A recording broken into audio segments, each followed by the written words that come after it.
Okay, welcome everybody. Thank you for coming to our practice for Stories in the Park. But here we are at the Hotel RL.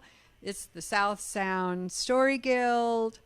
And I'm going to start off with a story. I'm Maggie Lott, and I'm going to start off with a story about Brer Rabbit and Brer Coon. Now, Brer Coon, that was short for Brer Raccoon.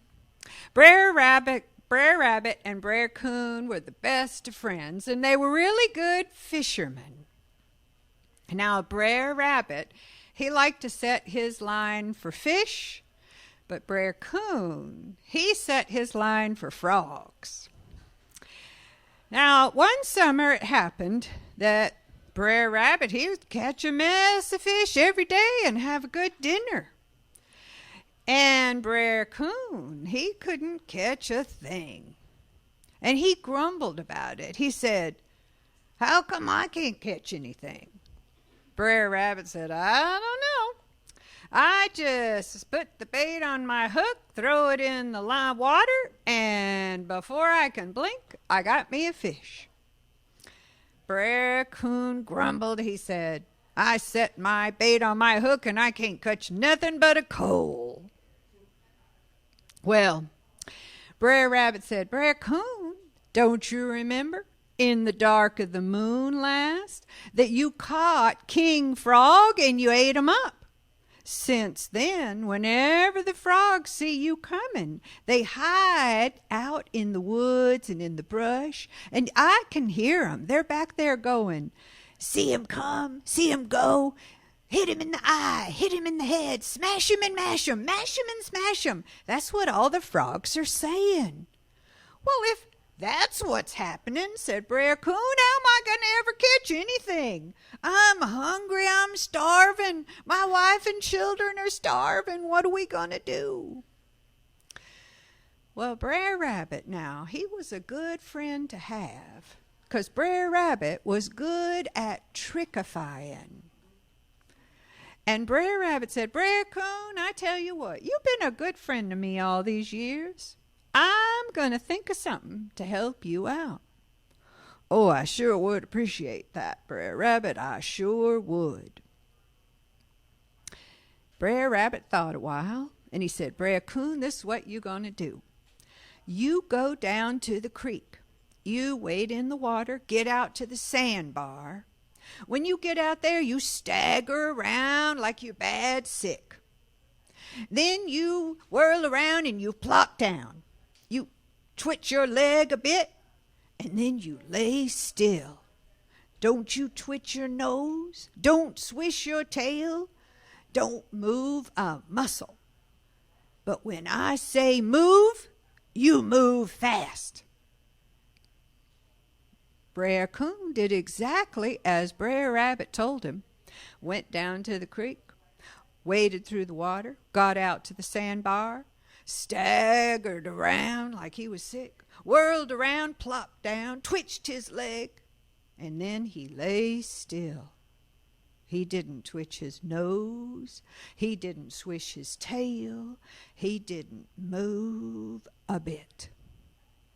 After a while, Brer Rabbit called out, "Brer Coon is dead! Brer Coon is dead!" All the little frogs started hopping out of the woods and the brush, and Bullfrog said, "Is he really dead? Is he really dead?" And other frogs said, "No, he's not. No, he's not." And little bitty frog said, "Yes, he is. Yes, he is." All the frogs were disputing the matter. Brer Rabbit said, "Yeah, he's dead. Listen, now's your chance. Just dig the sand out from under him and you can bury him there in the sand." Well, the little frogs, they started hopping all over, checking him out. "Is he really dead? Is he really dead?" Well, he didn't move a muscle. He didn't twitch his nose. He didn't swish his tail. And a fly was flying around in his nostril, and he didn't even move. Well, all the little frogs started digging the sand out from under Brer Rabbit. They dug and they dug and they dug. Sand was flying everywhere. And after a while, Bullfrog said, "Is it deep enough? Is it deep enough?" And Brer Rabbit said, "Can you jump out of there?" "Yes, I can. Yes, I can." "Keep digging," said Brer Rabbit. Well, all the frogs, they were digging. They were just digging and digging. Sand was flying. It was like the Sahara Desert. Sand was flying. And Brer Coon got deeper and deeper in the hole. After a while, Bullfrog said, "Is it deep enough? Is it deep enough?" Brer Rabbit said, "Can you hop out of there?" "Yes, I can. Yes, I can."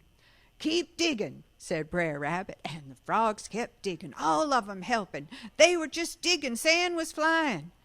And after a while, Bullfrog said, "Is it deep enough? Is it deep enough?" Brer Rabbit said, "Can you hop out of there?" Bullfrog said, "No, I can't. No, I can't." And other frogs said, "Help me, help me." And Little Bitty Frog said, "Get me out, get me out." And Brer Rabbit, he called down to Brer Coon. He said, "Brer Coon, you rise up and get your meat." And Brer Coon, he got up. He grabbed a lot of frogs. He ate them right then and there. And then he grabbed a whole bunch of frogs and he took them home to his wife and his children. And that, I am sorry to tell you, children, is the way of the world. For that is how it is.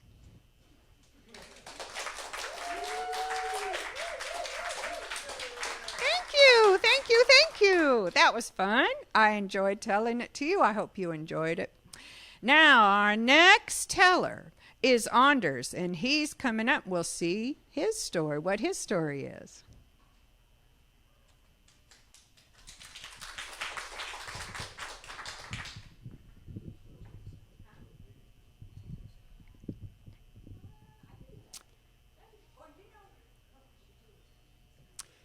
Okay, one morning, one hot, sunny morning in the middle of December, a typical summer day in a country far, far away on the other side of the earth.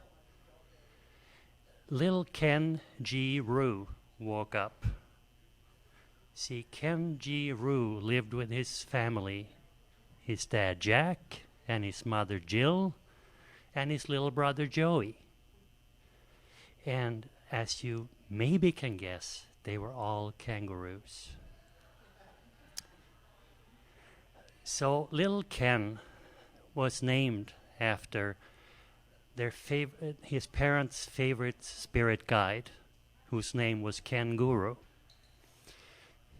And Ken was just waking up this morning, and he was in a great mood. He was just saying to himself, "I think today could just become one of those really great days that I'm just gonna love." And sure enough, in comes his dad, and his dad said, "Good morning, Ken. Time to get up, go get dressed, and brush your teeth, and hop to it."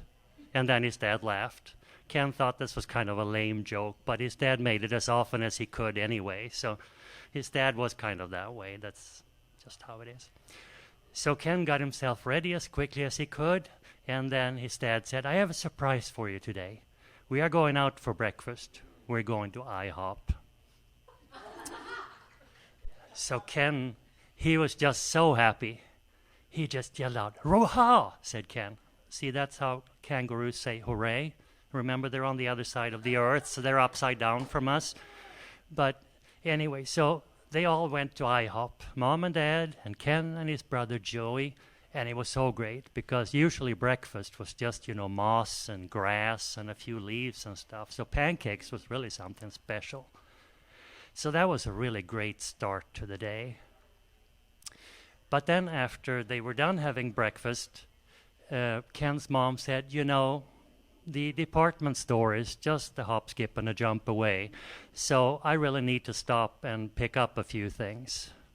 And Ken thought, okay, shopping is not really my favorite thing, but all right, I'll go along. So they went to the store, and his mom bought some bounce dryer sheets, and And then she bought a bottle of hopscotch for Grandpa, whose birthday was coming up pretty soon. And then finally she found this really cute little jumpsuit for Joey. So they really had some good loot on their way home.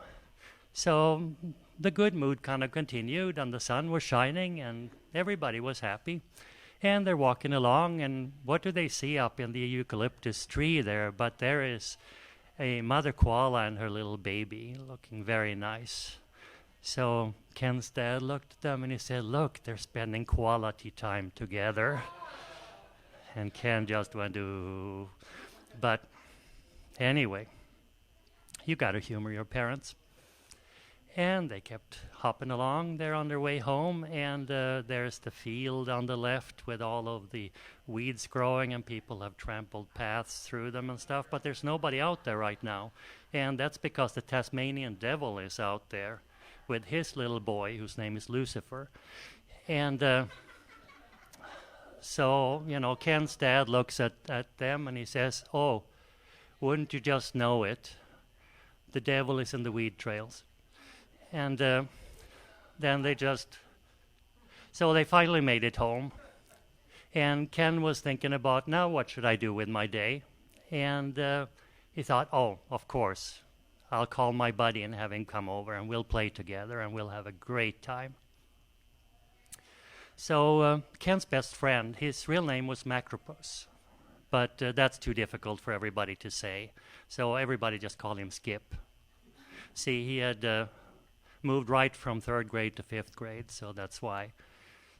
And so Skip came over, and they had a great time. They started by watching their favorite movie, Homeway Bound, and then they played their favorite game, Skip-Bo, and everything was just great. But then Ken's mom came in and said, the sun is shining outside and the weather couldn't be any better. Should you really be here inside all day? I think you should go outside and do something. So Ken said, well, sure, but I don't know what to do. And Ken's mom thought for a moment, and then she said, oh, why don't you go jump in the lake? And they thought that was a really great idea. So they went down to the lake, and they played this game that they'd invented themselves to see who could hop the most time before they actually touched the bottom. And it's a great game for kangaroos. It kind of looks almost like skipping stones in the beginning there. So they played that for a while, and then they rented one of the rowboats that you could rent on the lake there to be out on the water for a while. And it was just continuing to be a really great day. It all was working very well. But then they went back home again, and they actually passed by both of Ken's parents' place of employment. Ken's dad was a server at this restaurant that specialized in seafood, specifically soups. So it was called the Marsupio. And his mom was the CEO of a money delivery company. And it is called, and I have to look at my cheat sheet because I've forgotten. Oh, of course. It's called Paying Leap Service. So, anyhow, I think this story is getting long enough, so I am just going to jump right to the conclusion. So, at the end, when it was time to go to bed, there is Ken, and he's feeling a little bit sorry that this great day is over. But he said, I just love days like this. It makes me feel good to be alive. So, if there could be leap years of these days, I'd be happier still. But I think it's time to abandon all hope and go to bed, said Ken ruefully.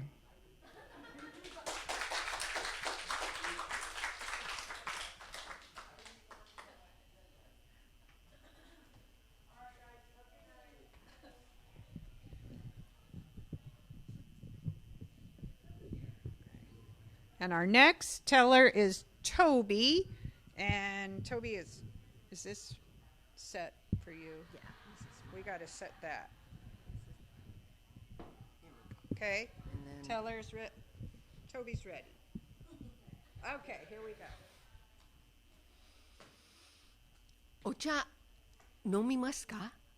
Would you like some more tea? My aunt asked me, and I was visiting my aunt in Japan. Now, my aunt lives in a very small village in a typical farmhouse with a thatched roof situated on a beautiful flowing river. And as we were drinking tea, she was telling me about our family history. And then suddenly she turned to me and said, Tobi-chan, would you like to hear a story that comes from this village? I said, oh, yes, I would love to hear it. So she poured me some more tea.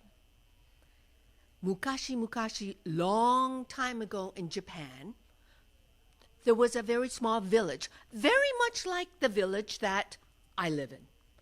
And there was a family that lived in a house very much like the one I live in, with a thatched roof situated right on this lovely river. Well, this family, they were the Horiuchi family. And the Horiuchi family consisted of a grandmother, grandfather, otosan, okasan, mother and father, and their daughter, Momoko. Momo meaning peach, because her cheeks were so pink. Momoko was 8 years old. Now, this family had a very special occupation. They raised silkworms. And every morning they would go out and pick the mulberry leaves, put them on a long table, and those silkworms, which really are caterpillars, would start gnawing away at the leaves, just like that. They were eating machines, and they would eat until their bellies were nice and full. And then they start to slow down because they would go through the next phase of metamorphosis, which was to build their cocoon. And off they would be spinning this thread around themselves until they were just encased in the cocoon. And then it was then that Momoko's family would gently pull the thread away from the cocoon, put it on spools. When they had enough spools, they would take them to their neighbor, who were the dyers. And they would take the spools of the silk thread and dye them into natural colors of browns and royal purples and greens. Then this family would take the dyed thread to the next family, who were the weavers. And they would weave the silk thread into beautiful cloth, yards and yards of it. Then they would take the cloth, take it to the river, anchor it with stones, and let the silk garments just flow into the river like underwater flags. Now, early in the morning, Momoko and her family would wake up. They would get their drumsticks, go to the drum, and dong gong dong kara kara dong gong kara kara doko kara dong gong kara kara, and they would wake the villagers up. Saburo, get up! Get ready for school. I'm going into the kitchen to make the rice. Hi, Okasan. Yes, mother. And then the villagers would go off and do their work. Now, this happened every day. Nothing changed. It was very routine. And suddenly, one day, something did change. The weather. It became very, very hot, blazing hot. That sun was so thirsty, it started to guzzle up the water in the river. And the level went down, down, until there was just a trickle and soon just sand. Now, when this occurred, no water, no mulberry leaves, which meant no food for the caterpillars, the silkworms. So the silkworms began to die. They began to shrivel away. And that was awful. But not only that, the still wind blew its stale air into some of the village homes, killing children and some grown-ups. Momoko's mother and father died. Now, she was absolutely heartbroken, devastated, but she knew her grandmother and grandfather will for sure take good care of her. But now the villagers are getting quite desperate because their livelihood was being taken away. They went to the mayor's house. Mayor-san, what are we going to do? So ka ne. I've been thinking about it, and I think the best thing for us to do is go up onto the hill, and on top of the hill is a temple where the Shinto priest lives. We will consult him. And so all the villagers gathered together. They walked up to the hill, up to the temple. Bang, bang, bang! They knocked on this huge wooden door. The door opened, and there was this old, wise-looking man in a white kimono. I knew you would be coming. You want my advice, ne? Yes, sensei. What should we do? Well, I consulted the river gods. Kawakami wa not happy, very displeased. Ureshikanai desho ne? Very sad. So they told me what you must do is to give up something that is very precious to you. So ka ne? Precious. Yes, go back to your homes and think about this. So all the villagers went down, and at the village square, the mayor reminded everybody, hey, we heard what the Shinto sensei told us. Please go home and think about this. What is precious to you? So the villagers went home, and Ichiro, he went home, and he went to his mantle, and he looked at his samurai sword. Yeah!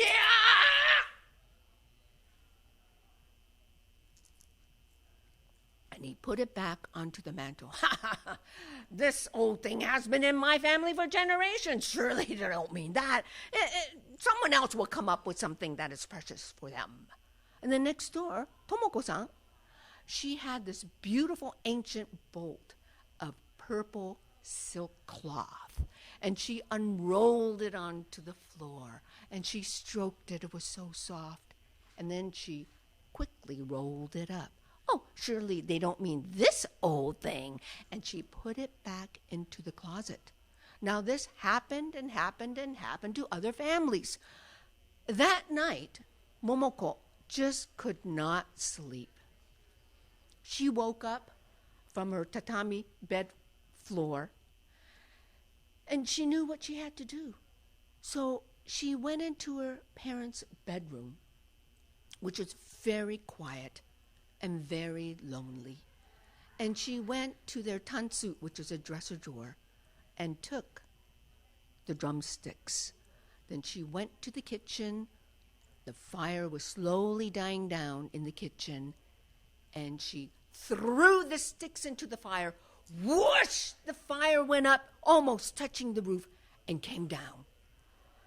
And when the fire died down, and there were only embers, and the embers then became ash, she collected the ashes in her hands, went to the front door, opened the front door, and stood at the river's edge. And she threw the ashes up into the air, and the wind just picked up the ashes and scattered them in all directions. Now the next morning, the villagers woke up because it was silent. And the mayor and everyone came out. What? What is? And they go, hey, wait, do you hear that? And they all rushed to the river. And the river was full and flowing and singing so beautifully. And they all looked, and there was Momoko standing at the river's edge. And they all knew what she had done.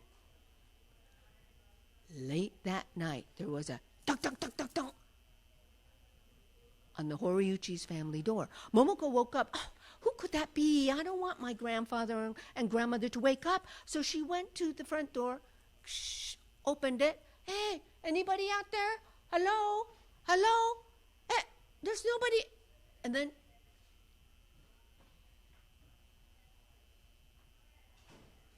she picked up 2 beautifully carved drumsticks that stayed in her family for generations to come. Dong, gong, dong, gara, gara. Thank you.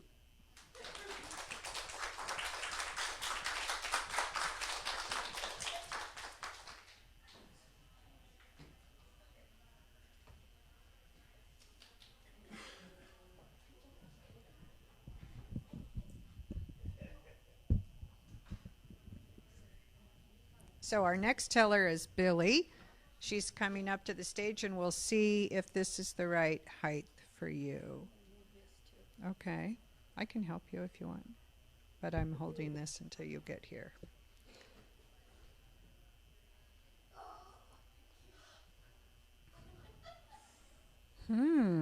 Billy has a mystery here for us. Is this good? I think that's fine. Okay. Yeah. All right. Thank you. Well, doesn't this look like it has a story in it? I couldn't believe it. Now, the first time I saw this box, or this basket, or this container, or whatever it is, my new husband was putting it in the closet in our new apartment. And I said, "What's that?" And he said, "Never mind." Never mind? I mean, never mind? I said, "What is it?" He said, it's mine. I said, "Well, yeah, I can see that it's yours. What's in it?" He said, "My stuff." I said, "What kind of stuff?" And he said, "Well, just my stuff. Just put it in the closet." And I said, "Can I open it and look in it?" And he said, "No." Okay, well, that lasted a little while till he was gone. And I mean, I really tried. I walked around it and I looked at it and I thought, well, it's his private stuff, but what kind of stuff could be in there?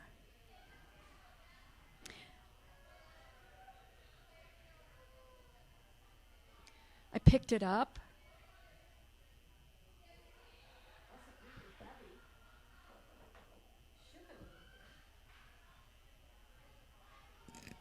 And then I thought, well, you know, if it were mine and I had said to him, "Don't open it," I wouldn't want him to open it. But, ooh. So I made a vow that I would not open it, and I went on about my business. But, you know, I could hear it. It said, "Come and look. Just a peek. Just a little peek." So I went back and I looked. And I turned it around and I looked at the lock on it. It wasn't really a lock, but it was a really nice latch.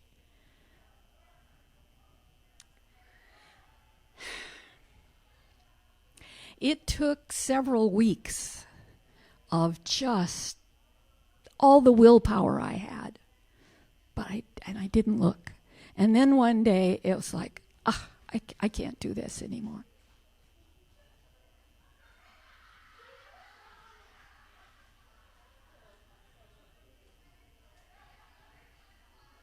And I opened it up.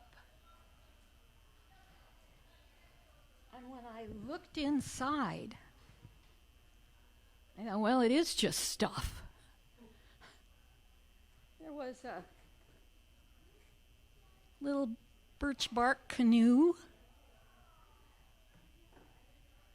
There was a little purse, and I remember his mother used to have this, and she'd carry it in her apron pocket. There was a key. Oh, there was another key. It was a skate key. Do you even know what a skate key is? I did too. I used to skate a lot. Well, a whistle, an old whistle, and little Boy Scout things. Little Boy Scout things from, that you wear on your shoulder. And a U.S. Army thing. I mean, it was stuff that he had treasured.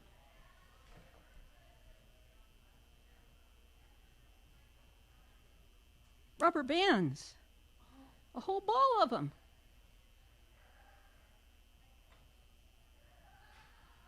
And this.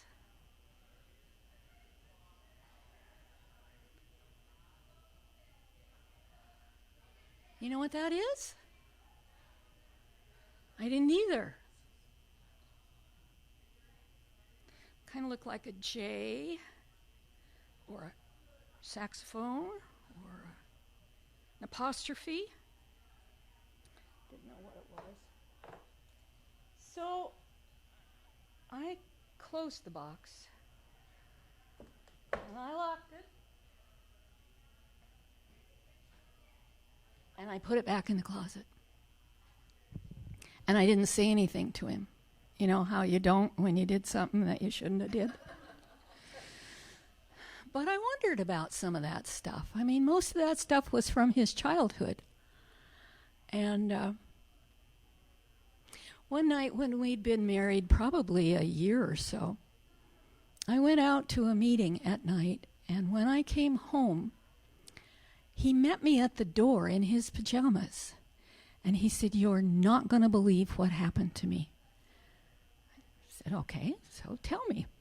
He said, "You know that box in the closet that I told you not to look in?" I said, "Oh, yeah, I remember that box." He said, "Well, I've never told you what was in it, but there was something in it that my father made for me. And his father died when he was 10 years old."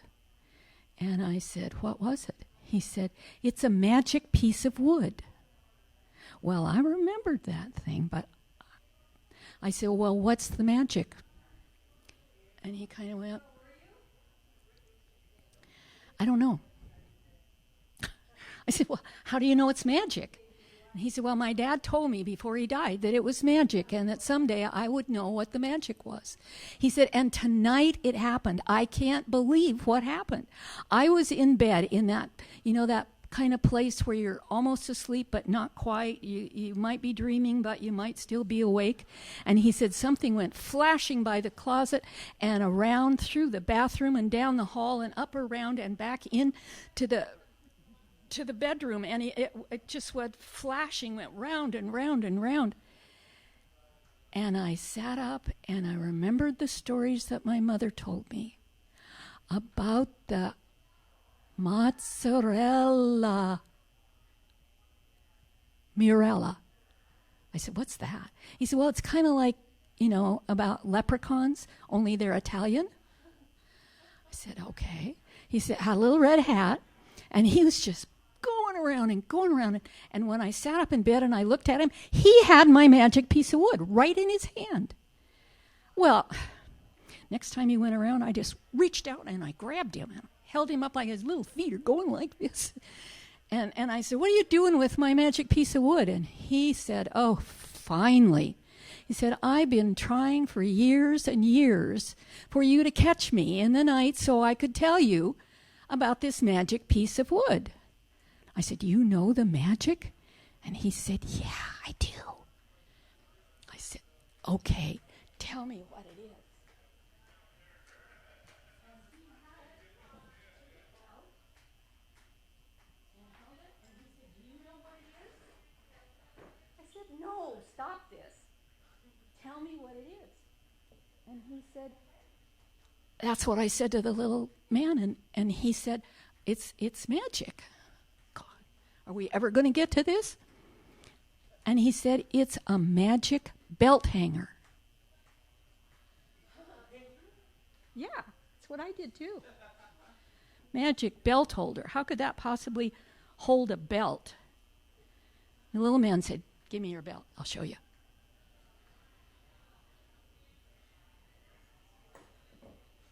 And he said, stick out your finger.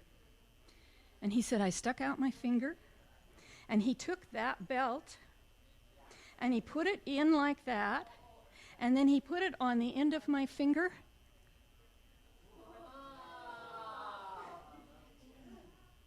A magic belt holder. I said, but that's kind of stupid. You're going to walk around and hold the belt? Well, he was Italian, you know. And so the little man said, no, you can put it on a mantle, like over here.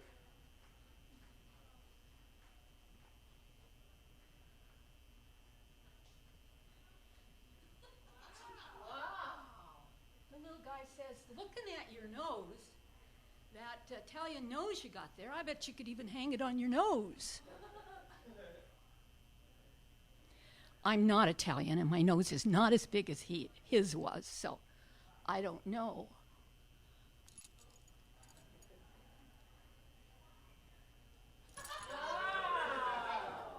But if you're Italian, or if you have a big nose, you can hang it on your nose.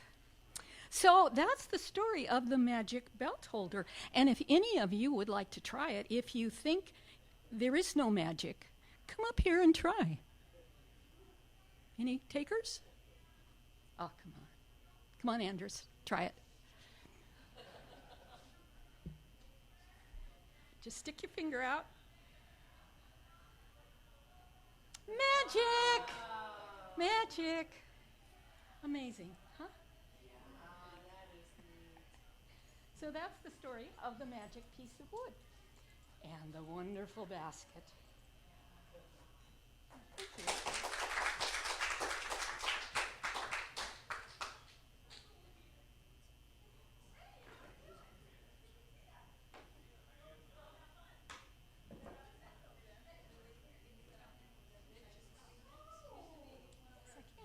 Mitch, it's you.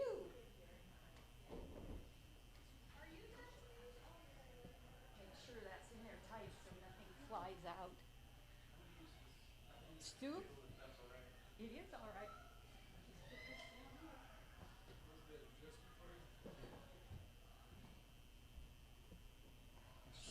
This way or yeah, that way? I think it would work. This way. Yep.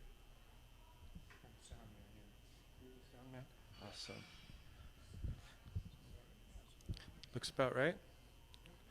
All right. Hi, everybody. So I'm going to try out tonight a spooky story for the last half of Stories in the Dark next week. So I'm excited about this. All right. So when I was growing up, we lived in a trailer park, and it was fun. I used to go with my dad hauling hay, and I was the oldest grandson. My dad was the oldest, and so I was my grandpa's first grandson. He used to come over all the time, and we would talk about things, and we would chat, and we would visit, and I actually got him in trouble once by jumping off the hay truck. I said, "Grandpa, catch." And Grandpa turned around to find out what I was throwing at him, and it was me, and I was already in the air. So my grandpa and I, we were really good friends. So the other thing was about this trailer park was, as kids, it was really fun, especially when a trailer that was owned by a big family would move, because they would haul that trailer off. And the family would always leave treasures under those trailers. The mobile home would go away, and we would be out there within minutes. This is mine. I remember this toy, and they lost it. It's so awesome.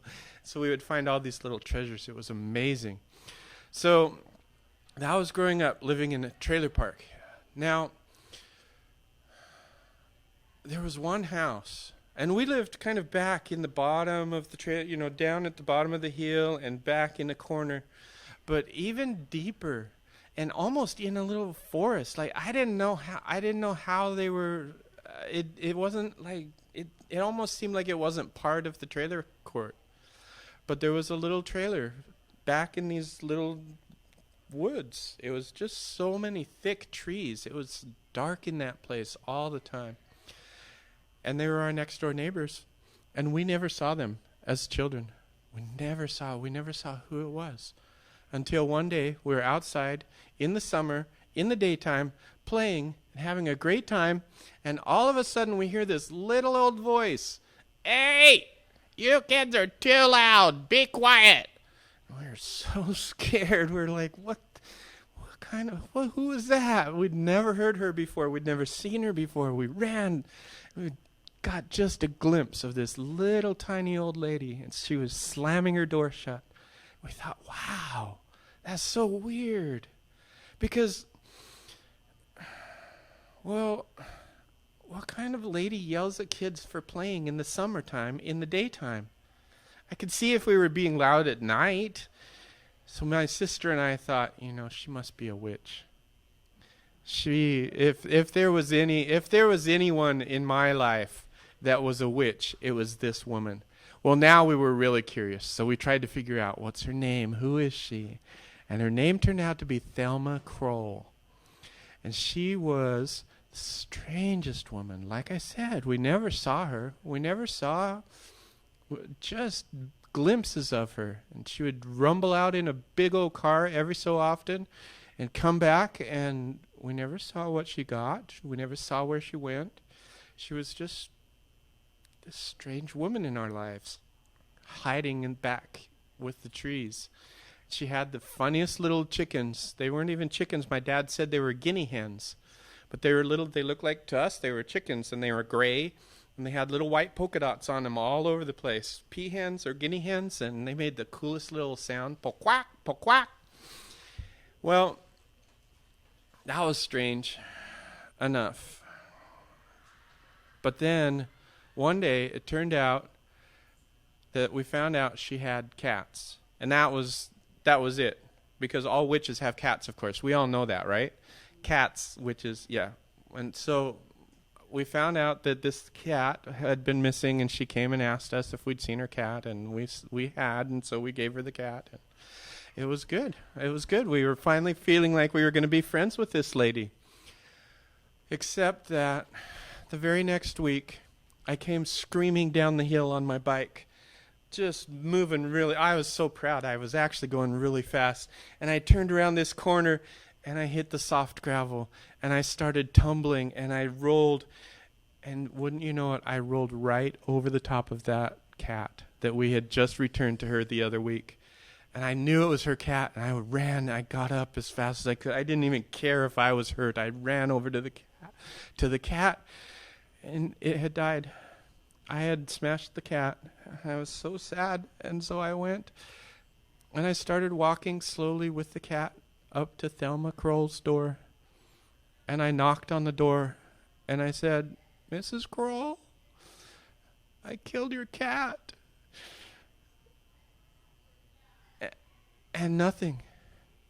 I heard nothing. I thought, I think she's there. I haven't heard the rumble car leave. I know she's in there. I know she heard. I'm just going to leave it here. I'm sorry. I'm so sorry.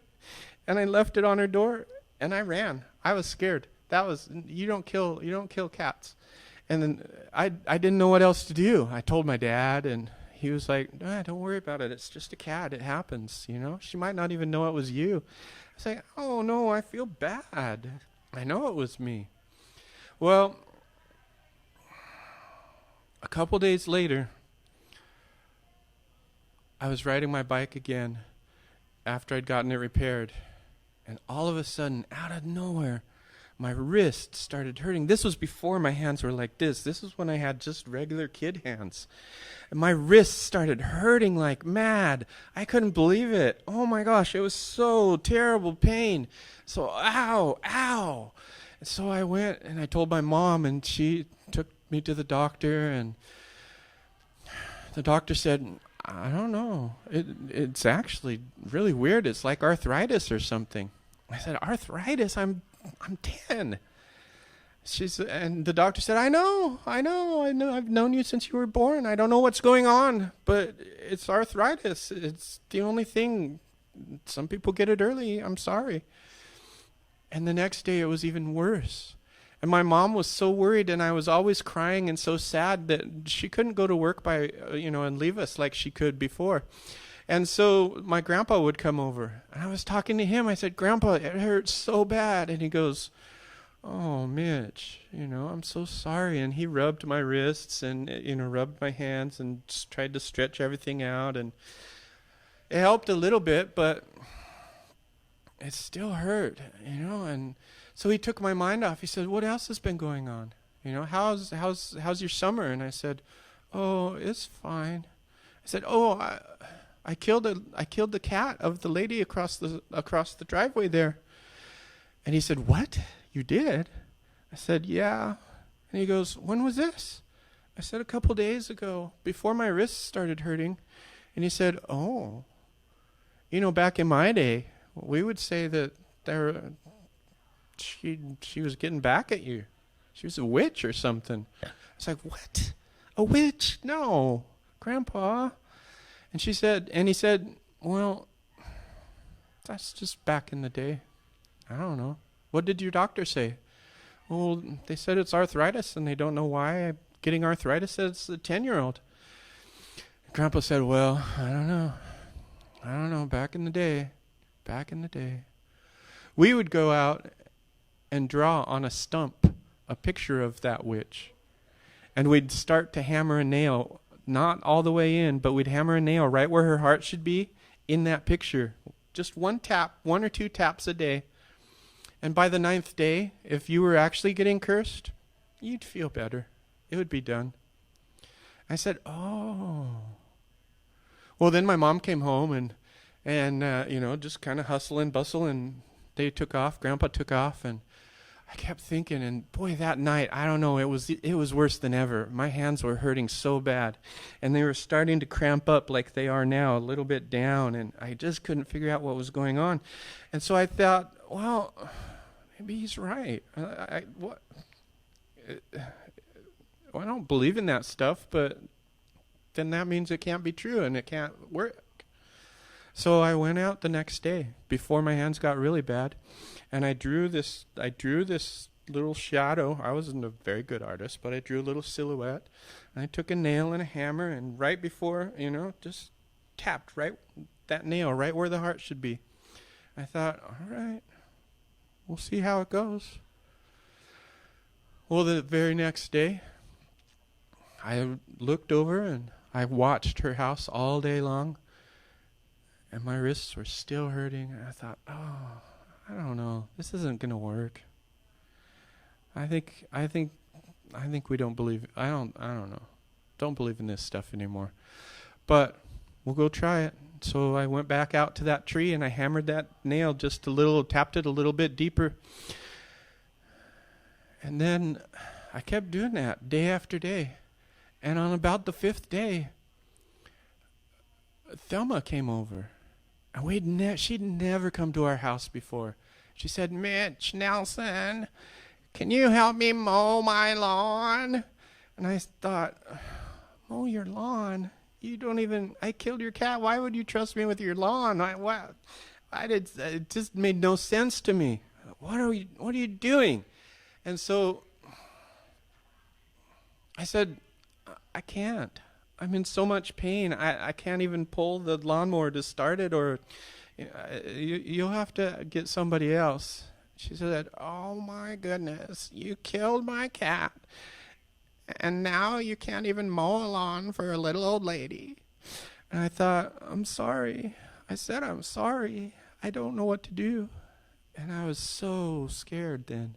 I thought, wow, why would she do that? Well, Grandpa came to visit that night, and I had been thinking about it, and I said the same. I tell him everything.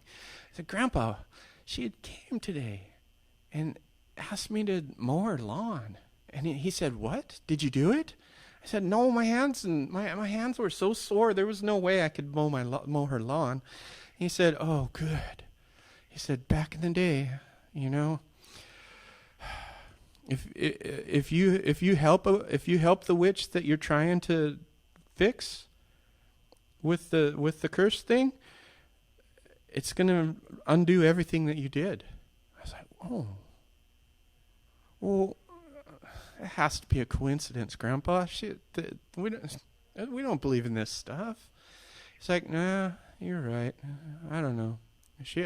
Her lawn needs mowed. I can see that. So, well, Mom came home and I kept tapping the nail day after day, and we got close to day 9. And on the 9th day, I went out to tap the nail, but before I could even get out there, I saw Thelma coming towards me, and she was hobbling so weakly. She was bent way, almost doubled over. I was scared for her. She looked terrible. Oh, you can tell sometimes when an old lady has just got the pain and she's just feeling bad, and she's just so slow. And she said she couldn't even call out my name very loud. Mitch Nelson. And just when she got to our driveway, she passed out right there on the ground. Well, my mom's a paramedic, so I knew what to do. First, you go call 911. So I ran in and I called 911 and I said, there's a lady out here. So they sent the ambulance out, and sure enough, it was my mom. She was the paramedic that day. And she came in and she said she was looking at Thelma, and they did all of the CPR. They did everything. They got out all the machine. I didn't know what they were doing. I was just a kid. But they got everything out and they took her away. And I said, Mom, finally my mom came home. She got done with that. And I said, Mom, what happened to Thelma? What happened to Mrs. Kroll? And my mom said, she died. She was old. She just had a heart attack right there on our street. I was like, Mom, I saw the whole thing. And I ran, and it was too late, I knew, but I pulled that nail out and I tried to scrub that whole picture off the thing. Well, in the next few days, in the next few weeks, my wrists stopped hurting, but they stayed this way. They stayed bent like they are now. And I thought, wow, and people would come up to me and say, what happened? And I'd say, I don't know. I don't know what happened. It just hurt for a while. They got all bent. And then they stayed that way. And I had to make a lot of changes. I can't put my socks on myself. I can't do anything. And then I think, but at least I'm still alive. And maybe this is what I get for killing a cat. And maybe even a little old lady.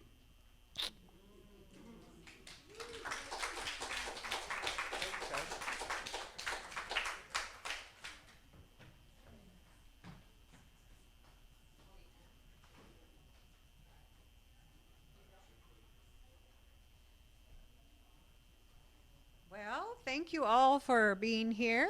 We enjoyed the stories. I think we got all of the stories, right? We had some good stories tonight. Thank you for coming to listen. And don't forget, next Saturday, Stories in the Park, 7 o'clock at Priest Point Park and the South Sound Story Guild. All of us, plus more, will be there to tell more stories. All right.